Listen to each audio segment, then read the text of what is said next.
आज की इस वीडियो के अंदर मैं आपको बताने वाला हूँ CSS ग्रिड के बारे में। बहुत ज़्यादा इजी कंसेप्ट है और काफ़ी इंपॉर्टेंट है। तो सबसे पहले जान लेते हैं कि हम इस वीडियो में सीखेंगे क्या क्या। तो इस वीडियो में हम बेसिक अंडरस्टैंडिंग लेंगे CSS ग्रिड की और सीखेंगे किस तरह से ग्रिड को हम क्रिएट करते हैं, किस तरह से डिफरेंट लेआउट्स को क्रिएट करते हैं CSS ग्रिड में, एंड डिफरेंट प्रॉपर्टीज जानेंगे।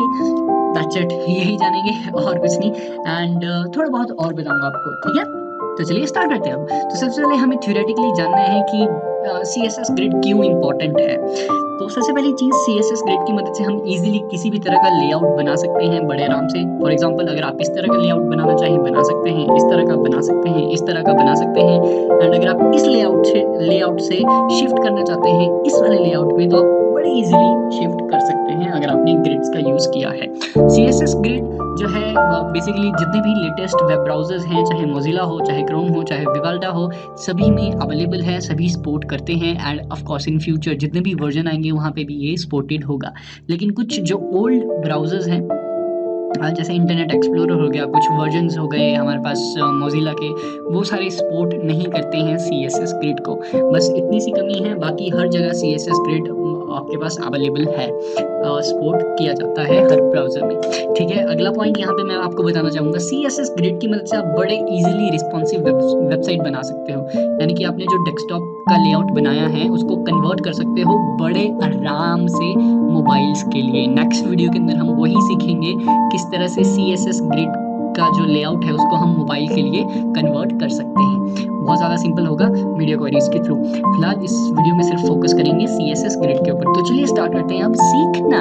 और हम ये वाला लेआउट बनाएंगे इस वीडियो में, और ये वाला आप लोग खुद बनाइएगा और मुझे आप शो कर सकते हैं, शेयर कर सकते हो मेरे साथ। तो चलिए अब स्टार्ट करते हैं इस वीडियो को। तो कुछ इस तरह का जो है हमारे पास CSS ग्रिड दिखाई देता है। बेसिकली करता क्या है ये ग्रिड सिस्टम, यहाँ पे आप देख सकते हैं हमारे पास बॉक्सेस हैं, ब्लू कलर के 9 बॉक्सेस, और हर बॉक्स एक दूसरे के सामने रखा हुआ है रो एंड कॉलम वाइज। तो यहाँ पे 3 रोज हैं, 3 कॉलम हैं, और हर बॉक्स एक अच्छे से अरेंज्ड है।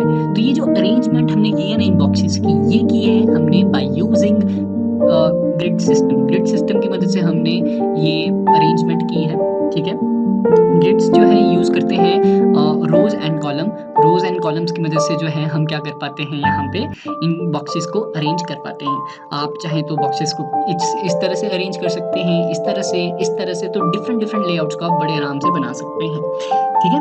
तो यहाँ पे एक चीज़ हमें ध्यान में रखनी है कि हमारे पास रोज है एंड कॉलम्स है। अभी नंबरिंग मैंने क्यों डाली है, इन नंबरिंग्स को मैं आपको बाद में बताऊंगा, बिकॉज ये जो नंबरिंग है रिलेटेड है किसी पर्टिकुलर प्रॉपर्टी से। तो फिलहाल आप इतना ध्यान में रखिए कि अगर आपको 5 बॉक्सेस को एक दूसरे के सामने रखना है कुछ इस तरह से, 1 2 3 4 5, तो उस केस में कितने कॉलम बनेंगे, 1 2 3 4 5 कॉलम्स बनेंगे, ठीक है। और जितने इसके नीचे अगर आपको 5 बॉक्सेस और रिपीट करने हैं तो उसके लिए कितनी रोज बनेंगी, उसके लिए बनेंगी 2 रोज, यानी कि टोटल 2 रोज और 5 कॉलम। तो इस तरह से ग्रिड सिस्टम काम करेगा। और इस केस में अगर हमें डिट्टो इसी तरह का लेआउट बनाना है, ये 9 बॉक्सेस वाला, ठीक है, तो इस केस में 3 रो बनेंगी और 3 कॉलम्स बनेंगे। तो चलिए अब स्टार्ट करते हैं बिल्कुल डिट्टो इसी तरह का लेआउट क्रिएट करना। बड़ा सिंपल सा है। तो चलिए, और एक और चीज़ मैं आपको बता दूं कि जितने भी ब्लू कलर के बॉक्सेस हैं ये सारे के सारे डिव टैग्स हैं, और इन डिव टैग्स को हमने डाला हुआ है एक सिंगल डिव टैग के अंदर, जिसको हम प्रॉपर्टी देंगे डिस्प्ले ग्रिड। यानी कि ये जो है हमारे पास कुछ इस तरह के बॉक्सेस हैं जो हमने ब्लू कलर के बनाए हैं। ये सारे के सारे डिव टैग्स हैं, और इन डिव टैग को कंटेन करता है एक सिंगल डिव टैग। और ये जो सिंगल डिव टैग है इसको हम देंगे क्या, ग्रिड वैल्यू डिस्प्ले के अंदर। तो चलिए ये चीज़ यहाँ पे करते हैं। सबसे पहले HTML स्ट्रक्चर में, तो HTML वाली फाइल में जाएंगे एंड यहाँ पे हम क्या कर देंगे, डिव टैग दे देंगे जो कि कंटेन करेगा बाकी सारे डिव टैग्स को। इसका नाम दे दिया मैंने कंटेनर, एंड इसके बाद एक और डिव टैग यहाँ पे बनाएंगे और इसको क्लास दे दी मैंने box-1, एंड इसके अंदर डेटा दे दिया 1। That's it. कॉपी करेंगे एंड पेस्ट करेंगे इसको 8 बार, 1 2 3 4 5 6 7 8। That's it. एंड इनकी नंबरिंग चेंज कर देते हैं। अब यहाँ पे 2 2 3, यहाँ पे 3, यहाँ पे 4, यहाँ पे 4, यहाँ पे 5, यहाँ पे 5, यहाँ पे 6, यहाँ पे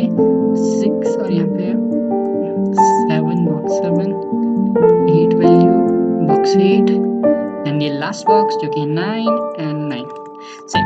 एंड देख सकते हैं आप नंबरिंग आ गई 1 2 3 4 5 6 7 8 9। अब हम अपनी CSS वाली फाइल में जाएंगे एंड जैसे कि हमने यहाँ पे पढ़ा कि हमें ग्रिड बनाने के लिए जो हमारा मेन ग्रिड है, सॉरी जो हमारा मेन डिव टैग है जो कंटेन कर रहा है सारे के सारे बॉक्सेस को, उसको हमें डिस्प्ले एज अ ग्रिड करना पड़ेगा, डिस्प्ले एज अ ग्रिड। तो कंटेनर को हमने क्या करवा दिया, display as a grid, save. And ये हो गया हमारे पास। थोड़ा सा डिजाइनिंग भी कर लेते हैं यहाँ पे बॉक्सेस की। कंटेनर के अंदर जो डिव हैं उनकी पैडिंग दे देते हैं हम 10 पिक्सल एंड बैकग्राउंड कलर दे दिया एंड फॉन्ट साइज दे देते हैं ताकि आपको दिखाई दे सब कुछ अच्छे से। फॉन्ट साइज दे दिया मैंने 31 pixel, save and that's it. तो इस तरह से हमारे पास बॉक्सेस आ गए, लेकिन ये एक दूसरे के सामने नहीं आ रहे। क्यों नहीं आ रहे? बिकॉज हमें बताना पड़ेगा इसको कि हमें कितने कॉलम्स चाहिए। क्या हमें 3 कॉलम चाहिए या हमें 4 कॉलम चाहिए? तो ये इन्फॉर्मेशन हमें यहाँ पर कोड में देनी पड़ेगी। तो ये किस तरह से देंगे हम? एक प्रॉपर्टी है हमारे पास जिसका नाम है ग्रिड टेम्पलेट कॉलम्स, और इसके बाद हम यहाँ पे वैल्यू देते हैं कि कितने हमें कॉलम्स चाहिए। ठीक है, तो ये प्रॉपर्टी डालते हैं grid hyphen template columns and यहाँ पे हम वैल्यू देंगे कि हमें कितने कॉलम चाहिए। या तो आप परसेंटेज में दे सकते हो या पिक्सल में, या फिर आप फ्रैक्शन में वैल्यू दे सकते हो। जो ग्रिड सिस्टम है वो सपोर्ट करता है फ्रैक्शन वैल्यूज़ को, और फ्रैक्शन वैल्यूज़ बहुत अच्छी हैं, आपको इनका यूज़ करना चाहिए, काफ़ी यूज़फुल है। अब सपोज कीजिए मुझे एक कॉलम बनाना है, तो मैं यहाँ पे लिखूंगा 1 फ्रैक्शन, सेव एंड एक कॉलम बन गया, बड़ा सिंपल। अब मुझे 2 कॉलम बनाने हैं, तो मैं यहाँ पे क्या करूँगा? पहली चीज़ माइंड में आएगी कि हम यहाँ पे 2 लिख दें और बन जाएगा, पर वैसा नहीं हुआ। इसका रीज़न है क्योंकि यह जो फ्रैक्शन है, जो फ्रैक्शन वैल्यू है, बेसिकली ये साइज है हमारे पास, हमारे डिव टैग्स का, ये साइज को क्रिएट कर रहा है। ठीक है, ये कॉलम्स क्रिएट नहीं कर रहा। कॉलम्स क्रिएट करने के लिए हमें क्या लिखना पड़ेगा? हमने साइज तो दे दिया इसको 1 फ्रैक्शन, हमारे फर्स्ट बॉक्स को, हर बॉक्स को 1 फ्रैक्शन दे दिया। ठीक है, तो अब हमें एक और अगर कॉलम चाहिए तो हम इसी के अंदर स्पेस देके अगले बॉक्स का साइज लिखेंगे 1 फ्रैक्शन। ठीक है, अब 2 बार हमने यहाँ 1 फ्रैक्शन लिखा, तो अब क्या हो जाएगा? हमारे पास 2 कॉलम बन जाएंगे, सेव एंड 2 कॉलम बन गए। अब 3 अगर हमें चाहिए, 3 column, of course 3 bar 1 fraction लिख देंगे, सेव एंड 3 कॉलम बन गए। अगर मुझे 9 के 9 कॉलम चाहिए, ठीक है, तो अब मैं 9 के 9 बार लिखूंगा 1 फ्रैक्शन एंड ये बन जाएगा। लेकिन अभी मैंने 4 बार लिखा तो 4 कॉलम बन गए। That's simple. ठीक है, बड़ा ही सिंपल था।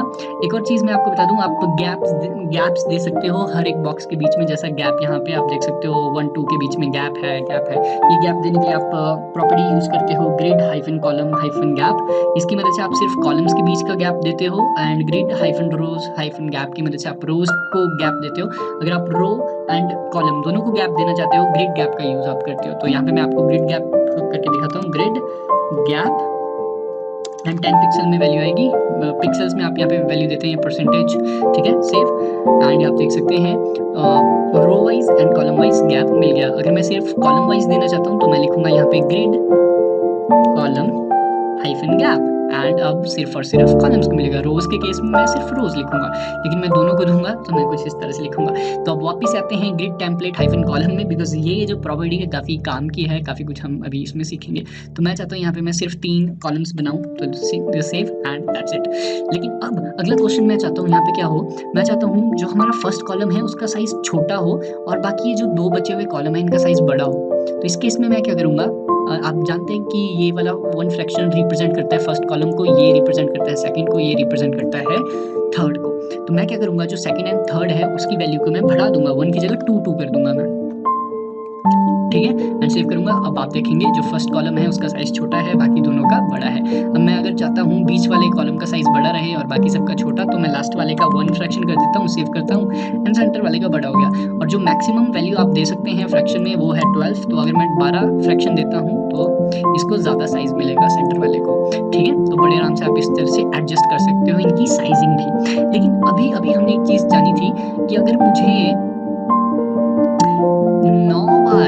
9 बार बॉक्सेस चाहिए हों तो क्या मैं 9 बार यहाँ पे 1 फ्रैक्शन लिखूँ? ये काफ़ी प्रॉब्लमेटिक हो जाएगा, काफ़ी लंबा चौड़ा हो जाएगा। तो इसको आप शॉर्ट में कर सकते हो बड़े आराम से एक फंक्शन की मदद से जिसका नाम है रिपीट लिखो और फर्स्ट पैरामीटर यहाँ पे पास कर दो कि कितने कॉलम चाहिए। अगर आपको 9 कॉलम चाहिए 9 लिखो एंड हाइफन लगाओ एंड कॉमा लगाने के बाद आप यहाँ पे उसका साइज दे दो। 1 फ्रैक्शन का मुझे चाहिए 9 के 9 कॉलम, सेव एंड 9 के 9 कॉलम बन गए। इस तरह से अगर आपको 5 कॉलम बनाने हैं 1 फ्रैक्शन के 5 लिखो यहाँ पे कितना साइज चाहिए आपको, कॉलम्स कितने कॉलम्स चाहिए एंड उनका साइज लिखो 1 फ्रैक्शन, सेव एंड 5 कॉलम बन गए। 2 चाहिए तो 2 लिख दो, 2 बन गए। सिंपल, रिपीट की मदद से आप बड़े इजीली कर सकते हो।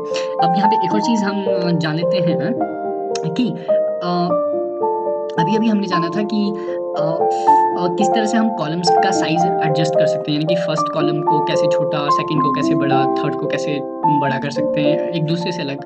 और रिपीट के केस में भी आप वो कर सकते हो। आप देख सकते हो यहाँ पे 1 फ्रैक्शन दी हमने जो कि हर कॉलम को अलॉट हो रही है। अगर आप सेकंड कॉलम को कुछ और देना चाहते हैं, सेकंड बॉक्स को कुछ और देना चाहते हैं, सेकंड कॉलम को सॉरी, तो आप स्पेस दीजिए सेम उसी तरह से एंड अगले को साइज दे दीजिए सेम एंड देखिए इस तरह से उसको साइज अलॉट हो जाएगा। बड़ा सिंपल था, ठीक है। तो मैं अब बैक करता हूँ, सेव एंड दैट्स इट। तो ये चीज़ हमने कर ली यहाँ पे। अब अगला विड्थ हमने यहाँ पे सीख ली। बेसिकली हमने कॉलम्स सीख ली, किस तरह से कॉलम्स को हम हैंडल करते हैं वो चीज़ हमने सीख ली। अगली चीज़ है रोज़ को किस तरह से हैंडल करते हैं, इसकी हाइट को अगर हैंडल करना वो कैसे करेंगे।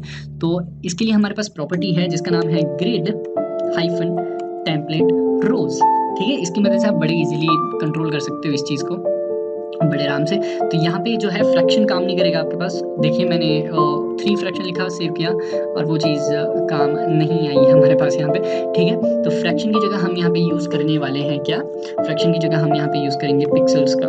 तो पिक्सल दिया मैंने इस तरह से 100 पिक्सल अनसेव किया एंड आप देख सकते हैं फर्स्ट रो को क्या मिल गया 100 पिक्सल। अब सेकंड रो को अगर मैं 200 करना चाहता हूँ तो ऑफकोर्स वैल्यूज़ के अंदर जाऊँगा एंड स्पेस दूंगा 100 के बीच और उस अगली वैल्यू के बीच। तो ये लिख दी मैंने 300 पिक्सल। तो अब जो फर्स्ट रो है उसको 100 पिक्सल मिलेगा, सेकंड रो को 300 और सेव एंड देख सकते हैं आप इस तरह से। और जो थर्ड रो है वो बाय डिफ़ॉल्ट ऑटो पे है, ठीक है। तो इस तरह से आप ये चीज़ मेंटेन कर सकते हो। बड़ा सिंपल था। अब सपोज कीजिए आप हर एक रो को 100 पिक्सल साइज देना चाहते हैं। तो जो ग्रिड टेम्पलेट रोज है वो तो सिर्फ पहली वाली रो को दे रहा है। अब क्या आप हर रो के लिए 100 लिखते रहोगे? नहीं, इसके लिए भी आप नहीं लिखना पसंद करोगे ऑफ कोर्स। तो आप यहाँ पे क्या कर सकते हो, आप यहाँ पे अगली प्रॉपर्टी का यूज़ कर सकते हो जिसका नाम है ग्रिड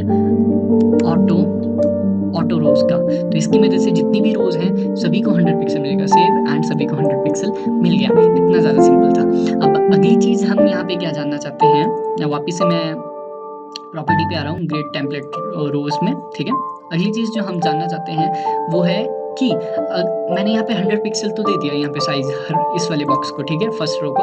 लेकिन अगर मेरा डेटा 100 पिक्सल से ज़्यादा हो उस केस में क्या होगा। तो जो सेकंड बॉक्स है, सेकंड नंबर, ठीक है, इसमें मैं एक्स्ट्रा डेटा डाल रहा हूँ ताकि आपको बता पाऊँ। तो एक्स्ट्रा डेटा डाला, सेव किया एंड ये देखिए ये ऑटो एडजस्ट नहीं हो पाया। क्यों? बिकॉज ये 100 पिक्सल हमने बाय डिफ़ॉल्ट इसको दे दिया हाइट। इस केस को हम किस तरह से सॉल्व कर सकते हैं, हमारे पास एक फंक्शन है मिन मैक्स के अंदर हम डिफ़ॉल्ट हाइट एंड ऑटो दोनों दे सकते हैं। इससे जो है अगर हमारे पास डेटा ज़्यादा चला जाए बॉक्स के अंदर तो वो ऑटोमेटिकली एडजस्ट हो जाएगा डेटा के साइज़ के अकॉर्डिंग। तो पहली जो वैल्यू डलेगी इस फंक्शन के अंदर वो रहेगी बाय डिफ़ॉल्ट साइज़ जो कि है 100 हमारे पास एंड अगला जो पैरामीटर है वो है कॉमा करके हमें ऑटो देना है। तो अगर 100 पिक्सल तो हर ये बॉक्स रहेगा ही रहेगा और साथ ही साथ अगर ज़्यादा डेटा हो जाता है तो वो ऑटो पे भी चला जाएगा, सेव एंड आप देख सकते हैं कि बॉक्स एडजस्ट हो गया अकॉर्डिंग टू दी डेटा। बड़ा सिंपल था और ये चीज़ आप ग्रिड ऑटो रोज में भी अलाउ कर सकते हैं। और इससे होगा क्या, बेसिकली ऑटो रोज से अभी आप देख सकते हैं कि सिर्फ और सिर्फ फर्स्ट रो इफेक्टेड हुई है इससे। 100 पिक्सल सिर्फ फर्स्ट रो को मिला था ग्रिड टेम्पलेट्स की मदद से, लेकिन ग्रिड ऑटो की मदद से हर रो को 100 पिक्सल मिल जाएगा एंड ऑटो में भी वो चली जाएगी, सेव एंड ये देखिए ये 100 में भी चलेगी बाकी की सारी रोज। बड़ा सिंपल था, ठीक है। तो अब इसको मैं यहाँ से हटा देता हूँ जो हमारे पास एक्स्ट्रा डेटा था, सेव एंड ये चीज़ आ गई हमारे पास कुछ इस तरह से, ठीक है। बड़ा ही सिंपल था। तो अब आपको रोज को हैंडल करना भी आ गया, ठीक है, बड़े आराम से आ गया। अब अगली चीज़ वो है, अगली प्रॉपर्टी मैं आपको सिखाना चाहूँगा जो कि है हमारे पास जस्टिफाई कंटेंट, ठीक है। जस्टिफाई कंटेंट की मदद से आप इन बॉक्सेस को बेसिकली अरेंज कर सकते हैं बड़े आराम से। तो अब मैं फ्रैक्शन की जगह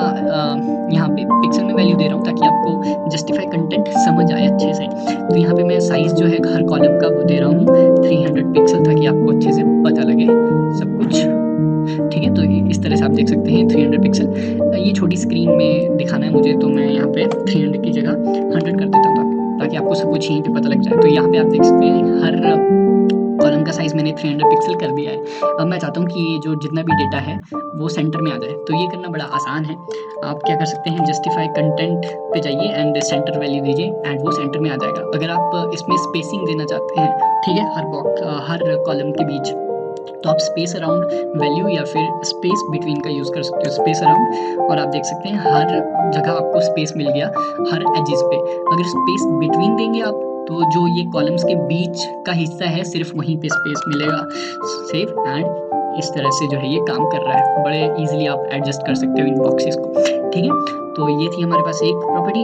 अगली प्रॉपर्टी मैं आपको बताना चाहूँगा, इसके अंदर काफ़ी ज़्यादा वैल्यूज़ हैं, आप ट्राई कर सकते हैं, ऑनलाइन रीड कीजिए उस ज़्यादा वैल्यूज़ को, ठीक है। अगला मैं आपको दिखाना चाहूँगा अलाइन कंटेंट।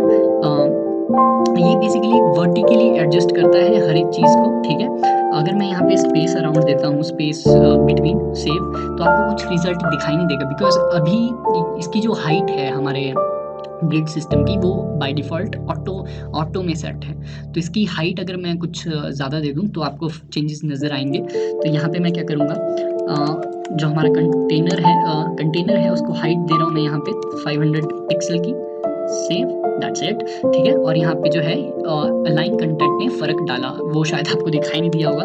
मैं बैकग्राउंड कलर भी दे रहा हूँ अब हमारे कंटेनर को, सेव एंड अलाइन कंटेंट की वैल्यू मैं नन कर रहा हूँ फिलहाल, ताकि आपको रिजल्ट पता लगे बाद में कि हो क्या रहा है बेसिकली यहाँ पे। तो आप देख सकते हैं किस तरह से ये चीज़ काम कर रही है हमारे पास।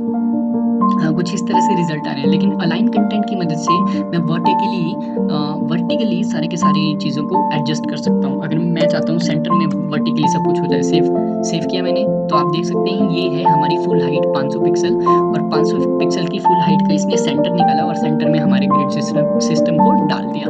अब मैं यहाँ पे चाहूँ तो स्पेस अराउंड का यूज़ कर सकता हूँ। अभी हमने पढ़ा था जस्टिफाई कंटेंट में, स्पेस अराउंड के केस में क्या होता है कि साइड जो एजेस हैं वहाँ पे भी स्पेस मिलता है, तो सेव, और ये देखिए एजेस में भी स्पेस मिला। और हमने पढ़ा था स्पेस बिटवीन के केस में क्या होता है, जो कॉलम्स होते हैं उनके बीच में ही स्पेस मिलता है, सेव एंड यहाँ पे एजेस चिपक गए और बीच बीच में हमें स्पेस मिल गया। तो ये थी हमारे पास align content and justify content, बड़ा सिंपल था, ठीक है।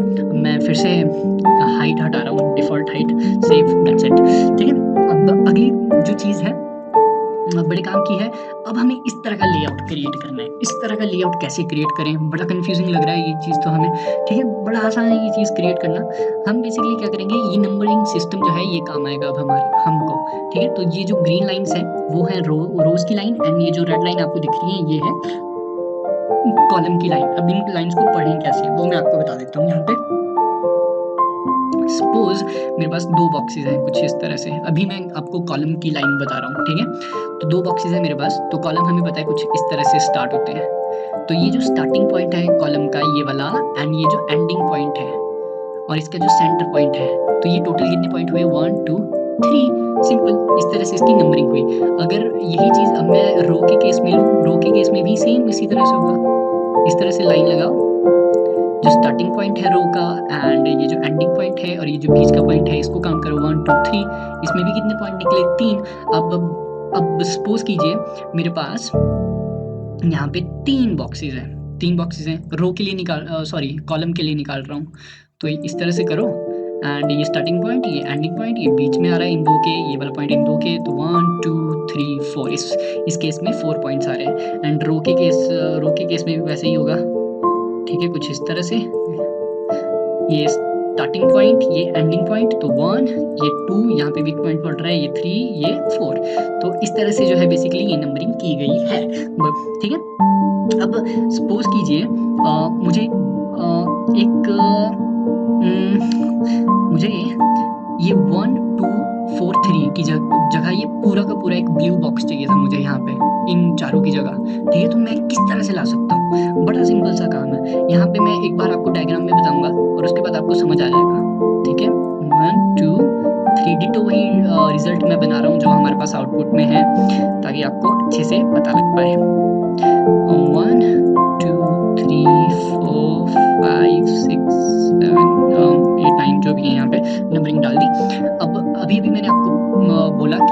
जैसे आप इन पॉइंट्स को ढूंढते हैं उसी तरह से आपको पॉइंट्स को ढूंढना है, सिंपल। तो आप देखिए ये रहे पॉइंट्स, 1 यहाँ पे है, यहाँ पे 2 है, यहाँ पे 3 है और यहाँ पे 4 है। ये आ गया हमारे पास कॉलम वाइज। अब रो वाइज निकालना है, ये 1, ये 2, सॉरी ये 2, ये 3, ये 4। अब हम चाहते क्या है, हम चाहते हैं 1, 2 एंड 5 एंड 4 को हम मर्ज कर दें और एक ब्लू बॉक्स बना दें। ये हरा हरा बॉक्स चाहिए अब हमें, ठीक है। इन चारों को हमें कंबाइन करना है, ठीक है। बेसिकली हम चारों को कंबाइन नहीं कर रहे। जो हमारा बॉक्स है, हमें सिंगल बॉक्स चाहिए लेकिन इस साइज का चाहिए हमें, इस बड़े साइज का, इस हरे बॉक्स जितना चाहिए हमें, ये पूरा बॉक्स चाहिए अब हमें। तो ये चीज़ कैसे करेंगे हम, ये चीज़ करेंगे हम ग्रिड रो प्रॉपर्टी की मदद से और ग्रिड कॉलम प्रॉपर्टी की मदद से, आप बोल सकते हैं ग्रिड एरिया की मदद से, ठीक है। तो यहाँ पे मैं आपको ग्रिड रो एंड कॉलम की मदद से बताऊंगा, ठीक है, ताकि आपके लिए आसान रहे सब कुछ। तो सबसे पहली प्रॉपर्टी है ग्रिड रो। तो यहाँ पे हमें चेक करना है कि ये बॉक्सेस कौन से पॉइंट्स में लाई कर रहा है ये। अगर हमें इस साइज का बॉक्स चाहिए तो कौन कौन से पॉइंट्स हमें रो के केस में चाहिए। तो आप देख सकते हैं यहाँ पे रो के केस में हमारे पास है 1 से लेके ये जा रहा है 3 पॉइंट तक, 3 पॉइंट तक आ रहा है हमारे पास। तो ग्रिड रो की जो वैल्यू रहेगी वो रहेगी हमारे पास 1/3, यानी कि हमें 1 से लेके 3 रो हैं वो यूज में लानी है इस बॉक्स को बनाने के लिए। अब हमें अगली वैल्यू कॉलम की भी देनी पड़ेगी। हमें बताना पड़ेगा कि जो ग्रिड कॉलम है, उसमें कितने कॉलम्स हमें चाहिए। तो यहाँ पे आप देख सकते हो ये बॉक्स इस साइड को जा रहा है और 1 से लेके ये जा रहा है 3 तक। तो इसका साइज भी कितना होगा, 1 से लेके 3 तक। अब इन वैल्यूज को पुट करके देखते हैं हम कहाँ पे, हमारे कोड पे, ठीक है। तो कोड पे पुट करते हैं। अब कहाँ जैसे पुट करेंगे, this is the question, this is also a question. तो हम चाहते हैं जो हमारा फर्स्ट बॉक्स है उसका साइज इतना हो जाए जो कि 2 और 4 और 5 के साइज को 5 के एरिया को भी ले लें। तो हम 1 में चाहते हैं 1 बॉक्स पे ये सब कुछ इंप्लीमेंट हो, तो हमें सेपरेटली 1 को CSS देनी पड़ेगी। तो यहाँ पे आप देख सकते हैं बॉक्स 1, हमने इसको क्लास नाम दिया था, क्लास का नाम बॉक्स 1 रखा था। तो हाइफन बॉक्स 1 दे दिया मैंने, बॉक्स हाइफन 1। एंड यहाँ पे हम क्या डालेंगे, ग्रिड रो वैल्यू को, ठीक है, एंड ग्रिड कॉलम वैल्यू को। That's it, save. एंड अभी कुछ इफेक्ट नहीं आया बिकॉज वैल्यूज नहीं डाली है। तो यहाँ डायग्राम में जाते हैं एंड देखते हैं क्या वैल्यूज थी। ग्रिड रो के लिए निकला 1 से लेके 3 तक की वैल्यू और ग्रिड कॉलम के लिए निकला 1 से लेके 3 की, दोनों के लिए सेम निकली। तो 1/3 एंड नीचे भी 1/3, सेव। एंड अब आप देख सकते हैं कि बॉक्स का साइज किस तरह से यहाँ पे आ गया। यानी कि इसने क्या किया, इसने 1 से लेके 3 तक की रो भी खा ली और 1 से लेके 3 तक का कॉलम भी खा लिया। बड़ा सिंपल था। और ये वाला जो हमने बेसिकली ये जो लेआउट है ये बेसिकली हमने बना लिया यहाँ पे, ठीक है, बड़ा सिंपल था। अब कुछ लोग बोलेंगे कि ये तो बना ही नहीं, इस तरह का लेआउट नहीं है ये। नीचे एक और बॉक्स था जो कि पूरा जुड़ा हुआ था, यानी कि 4, 5 की जगह किसने खाई हुई थी, 4 को पूरी की पूरी ये जगह चाहिए थी। तो 5 यहाँ पे होना चाहिए था, ठीक है। और 4 का साइज जो है ये पूरा इसके बराबर होना चाहिए था, बेसिकली विड्थ 1 के बराबर होनी चाहिए थी 4 बॉक्स की। तो ये चीज़ भी बड़ी सिंपल है यार, करके देख लो फिर से। तो फिर से ये चीज़ हम यहीं पे करेंगे, आजमाते हैं इसको, ठीक है। तो जैसा कि हमने बोला, अब हमें क्या चाहिए था, हमें ये चीज़ चाहिए थी, ये वाला बॉक्स, ये बन गया, this is done, okay. Now we wanted this box, ये नीचे वाला बॉक्स, कुछ इस तरह का बॉक्स अब हमें चाहिए। तो इस बॉक्स की वैल्यू किस तरह से निकलेगी, अब आप देख सकते हैं कि ये स्टार्ट कहाँ से हो रहा है। ये 1 मिनट अच्छे से ड्रॉ नहीं किया, हमें ये वाला बॉक्स चाहिए, ठीक है। अब ये वाला बॉक्स बनाना है हमें। तो ये स्टार्ट कहाँ से हो रहा है, ये स्टार्ट हो रहा है जी 3 से। तो ये बॉक्स की जो नंबरिंग है स्टार्ट हो रही है 3 से, 3 पॉइंट से स्टार्ट हो रहा है और एंड हो रहा है 4 पे, यानी कि रो की वैल्यू रहेगी हमारे पास 3/4। अब कॉलम के केस में क्या होगा कि यहाँ पे आप देख सकते हैं ये कुछ इस तरह से लाइन लगा दी मैंने यहाँ पे। तो ये स्टार्ट हो रहा है 1 से और एंड हो रहा है 3 पे। तो कॉलम के केस में इसकी वैल्यू रहेगी 1 से लेके 3 तक। तो इन वैल्यूज को पुट करते हैं 3/4 और 1/3 और इस तरह का रिजल्ट हमारे पास आ जाएगा डेफिनेटली। तो 4th बॉक्स को हमें ये चीज़ करनी है, तो इसको भी सेपरेटली CSS देनी पड़ेगी। तो dot box -4 curly braces and इसको दे वैल्यू थी ग्रिड कॉलम, कॉलम की वैल्यू थी हमारे पास 1 से लेके 3, और उसके बाद ग्रिड जो रो थी हमारे पास वो थी 3 से लेके 4 एंड सेव, एंड रिजल्ट हमारे पास आ गया। इतना सिंपल था ये चीज़ करना। बड़े आराम से हमने इस लेआउट को बना लिया, और ये जो एक्स्ट्रा आपके पास बॉक्सेज है आप इनको डिलीट कर सकते हो। तो इस तरह से आप इस प्रॉपर्टी का यूज़ करते हो ग्रिड रो का एंड ग्रिड कॉलम का। इस वीडियो में सिर्फ इतना ही था, तो हमने स्टडी कर ली CSS ग्रिड सिस्टम की। नेक्स्ट वीडियो के अंदर हम सीखेंगे किस तरह से रिस्पॉन्सिव बनाते हैं, और बाकी जितने भी बचे हुए डिज़ाइन हैं आई होप अब आप इनको क्रिएट कर सकते हैं प्रैक्टिस करके। So thank you so much for watching, bye, take care.